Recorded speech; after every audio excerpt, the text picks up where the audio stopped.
সহজ ভাষায় প্রতিদিনের আন্তর্জাতিক খবর পেতে ভিডিওটি লাইক শেয়ার করে চ্যানেলটি সাবস্ক্রাইব ও পেজটি অবশ্যই ফলো করে রাখবেন। আজকের আন্তর্জাতিক সংবাদে আপনাদের সবাইকে স্বাগতম। আজ হলো 13 ফেব্রুয়ারি, 30 মাঘ, 14 সাবান, বৃহস্পতিবার। আজকের আন্তর্জাতিক সংবাদের প্রথমেই শিরোনাম। শেখ হাসিনার আয়নাগরে মোহাম্মদ ইউনূস, বেরিয়ে এলো বেশ কয়েকটি রহস্য।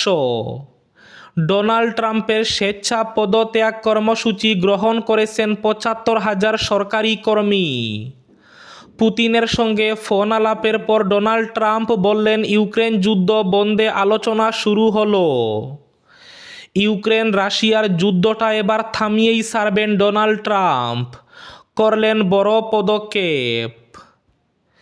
এবার ভূমধ্যসাগরে নৌকা ডুবে 16 পাকিস্তানির মৃত্যু। ফিলিস্তিন গাজায় আবার যুদ্ধ শুরু হওয়ার আশঙ্কা। ডোনাল্ড ট্রাম্পের হুমকির মধ্যেই অস্ত্রভান্ডার বাড়ানোর নির্দেশ ইরান খামেনির। গাজা দখলের পরিকল্পনায় ট্রাম্পকে হুঁশিয়ারি সিরিয়ার প্রেসিডেন্টের। ফিলিস্তিন গাজার আশেপাশে সেনা জড়ো করছে ইসরায়েল, ফের যুদ্ধ শুরুর আশঙ্কা। ইরানের পারমাণবিক স্থাপনাগুলোর উপর হামলা করার কথা ভাবছে ইসরায়েল। ফিলিস্তিন গাজার বিষয়ে ঐক্যবদ্ধ অবস্থানের উপর জোর দিল মিশর ও জর্ডান। 6 মাস মেয়াদী জাতীয় ঐকমত্য কমিশন গঠন।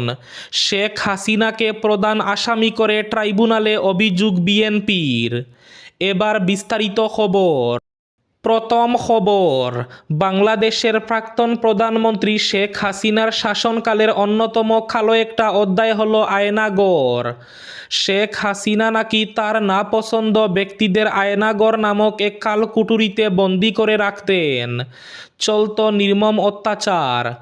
বাংলাদেশে পালা বদলের পরই আয়নাগরের রহস্য সবার সামনে আনবেন বলে জানিয়েছিলেন অন্তর্বর্তী সরকারের প্রধান ইউনূস। বুধবার তিনি সত্যি গেলেন আয়নাগরে। বুধবার একাধিক উপদেষ্টা আয়নাগরে বন্দি থাকা ব্যক্তি ও সংবাদ মাধ্যমকে নিয়ে ঢাকার 3টি বন্দিশালায় যান মোহাম্মদ ইউনূস, যা এতদিন লোকচক্ষুর আড়ালেই ছিল। আগারগাঁও কচুক্ষেত উত্তরায় অবস্থিত আয়নাগরে গিয়ে তিনি ছোট্ট কুঠুরিগুলি ঘুরে দেখেন, যেখানে হাসিনা বিরোধীদের বন্দি করে রাখা হতো। কিভাবে বন্দীদের উপরে অত্যাচার করা হতো তারও পুঙ্খানুপুঙ্খ বর্ণনা শুনেন ইউনূস।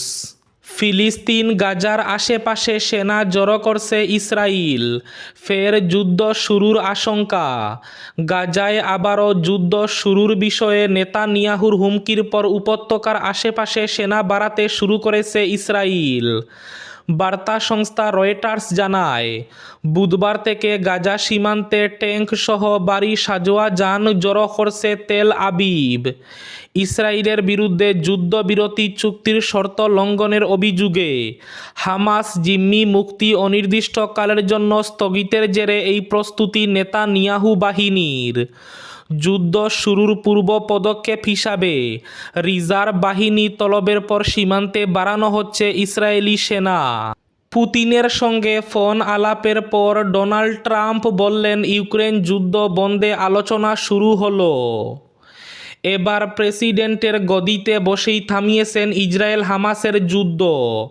ইউক্রেন রাশিয়া যুদ্ধটা এবার থামিয়েই ছাড়বেন ডোনাল্ড ট্রাম্প, করলেন বড় পদক্ষেপ।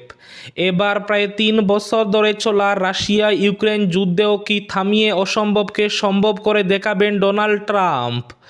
জল্পনা এমনটাই। বুধবারই মার্কিন প্রেসিডেন্ট ডোনাল্ড ট্রাম্প জানান, রাশিয়ার প্রেসিডেন্ট ভ্লাদিমির পুতিন ও ইউক্রেনের প্রেসিডেন্ট ভলোদিমির জেলেনস্কির সঙ্গে দীর্ঘ সময় ধরে ফোনে কথা বলেছেন। দুই দেশের মধ্যে যুদ্ধ থামাতে মধ্যস্থতা করছেন তিনি। নিজস্ব সোশ্যাল মিডিয়া প্ল্যাটফর্মে প্রেসিডেন্ট ডোনাল্ড ট্রাম্প জানান, দুই রাষ্ট্র নেতাই আর দেরি না করে আলোচনায় রাজি হয়েছে। মধ্যস্থতার জন্য আগে ইউক্রেনের প্রেসিডেন্ট ভলোদিমির জেলেনস্কিকে ফোন করবেন তিনি। এদিকে ক্রেমলিন সূত্রেও জানা গেছে, প্রেসিডেন্ট পুতিন ও ট্রাম্পের মধ্যে প্রায় 1.5 ঘন্টা কথা হয়েছে। তারা দুজন সাক্ষাতেও রাজি হয়েছেন। ফিলিস্তিন গাজার বিষয়ে ঐক্যবদ্ধ অবস্থানের উপর জোর দিল মিশর ও জর্ডান। মিশরের president Abdel Fattah al CC এবং জর্ডানের রাজা দ্বিতীয় আবদুল্লাহ বুধবার গাজার বিষয়ে তাদের দেশের ঐক্যবদ্ধ অবস্থানের উপর জোর দিয়েছেন। মঙ্গলবার মার্কিন প্রেসিডেন্ট ডোনাল্ড ট্রাম্পের সঙ্গে সাক্ষাতের পর এই ঘোষণা এলো। মিশরীয় প্রেসিডেন্সির এক বিবৃতিতে বলা হয়েছে, দুই নেতা যুদ্ধবিধ্বস্ত গাজা উপত্যকার পুনর্গঠনে মিশর ও জর্ডানের ঐক্যবদ্ধ অবস্থান নিশ্চিত করেছেন, যাতে ফিলিস্তিনিদের তাদের ভূমি থেকে উৎখাত করা না হয়। ভূমধ্যসাগরে নৌকা ডুবে 16 পাকিস্তানির মৃত্যু। ভূমধ্যসাগর পাড়ি দিয়ে ইউরোপে যাওয়ার সময় লিবিয়া উপকূলে নৌকা ডুবিতে 16 পাকিস্তানির দেহ উদ্ধার করা হয়েছে। এ ঘটনায় জীবিত উদ্ধার করা হয়েছে 37 জনকে। এছাড়া আরও 10 জন নিখোঁজ রয়েছেন বলে ধারণা করা হচ্ছে। গত মঙ্গলবার পাকিস্তানের পররাষ্ট্র মন্ত্রণালয় এক বিবৃতিতে এ তথ্য জানিয়েছে। জানা গেছে, পাকিস্তানের পররাষ্ট্র মন্ত্রণালয় সোমবার নৌকাডুবির তথ্য প্রথম জানায়। এতে বলা হয়, ডুবে যাওয়া নৌকাটিতে 63 জন পাকিস্তানি ছিলেন। তাদের মধ্যে 10 জন নিখোঁজ। জীবিত অবস্থায় উদ্ধার 37 জনের মধ্যে 1 জনকে হাসপাতালে নেওয়া হয়েছে এবং 33 জনকে পুলিশের হেফাজতে রাখা হয়েছে। ডোনাল্ড ট্রাম্পের হুমকির মধ্যেই অস্ত্র ভান্ডার বাড়ানোর নির্দেশ খামেনির। তেহরান নিজেদের পারমাণবিক কর্মসূচি নিয়ে আলোচনায় বসতে না চাইলে শক্তি প্রয়োগের হুমকি দিয়েছেন মার্কিন প্রেসিডেন্ট ডোনাল্ড ট্রাম্প। যুক্তরাষ্ট্রের হুমকির মধ্যেই নিজেদের অস্ত্র ভান্ডার সমৃদ্ধের নির্দেশ দিয়েছেন ইরানের সর্বোচ্চ ধর্মীয় নেতা আয়াতুল্লাহ আলী খামেনি। সংবাদ মাধ্যম আল জাজিরার প্রতিবেদনে এ তথ্য জানানো হয়েছে। বুধবার রাজধানী তেহরানে এক প্রতিরক্ষা মেলা পরিদর্শনে যান আয়াতুল্লাহ আলী খামেনি। এ সময় তিনি বলেন, অগ্রগতি থামানো যাবে না। ইরানের পারমাণবিক স্থাপনাগুলোর উপর হামলা করার কথা ভাবছে ইসরায়েল। ইসরায়েল চলতি বছর ইরানের পারমাণবিক স্থাপনাগুলোর উপর হামলা করার কথা বিবেচনা করছে। মার্কিন গোয়েন্দা রিপোর্টে এসব তথ্য উঠে এসেছে। বুধবার রাতে ওয়াল স্ট্রিট জার্নাল এমন প্রতিবেদন প্রকাশ করেছে। খবর জেরুজালেম পোস্টের।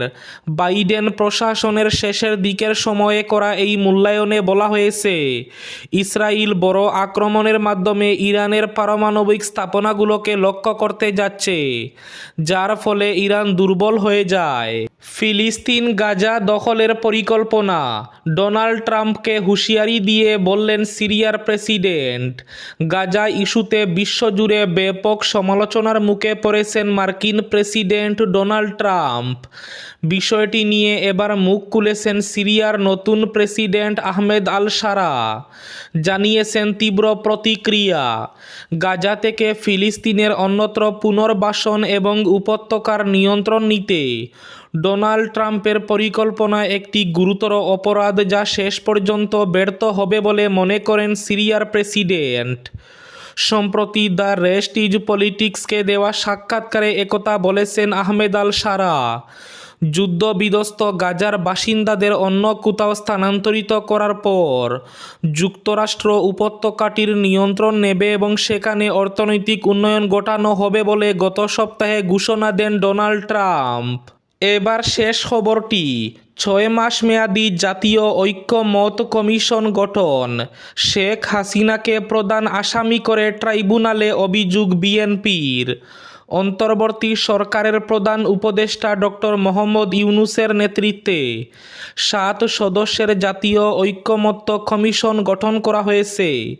6 মাস মেয়াদী এই কমিশন আগামী 15 ফেব্রুয়ারি থেকে কার্যক্রম শুরু করবে। এদিকে গত বছরের জুলাই আগস্টে আন্দোলন চলাকালে দেশব্যাপী 848 নেতাকর্মী নিহত হয়েছেন দাবি করে শেখ হাসিনাকে প্রধান আসামি করে ট্রাইব্যুনালে অভিযোগ দায়ের করেছে বিএনপি। এই ছিল আজকের আন্তর্জাতিক সংবাদগুলো। ভিডিওটি অবশ্যই লাইক করে শেয়ার করে দেবেন।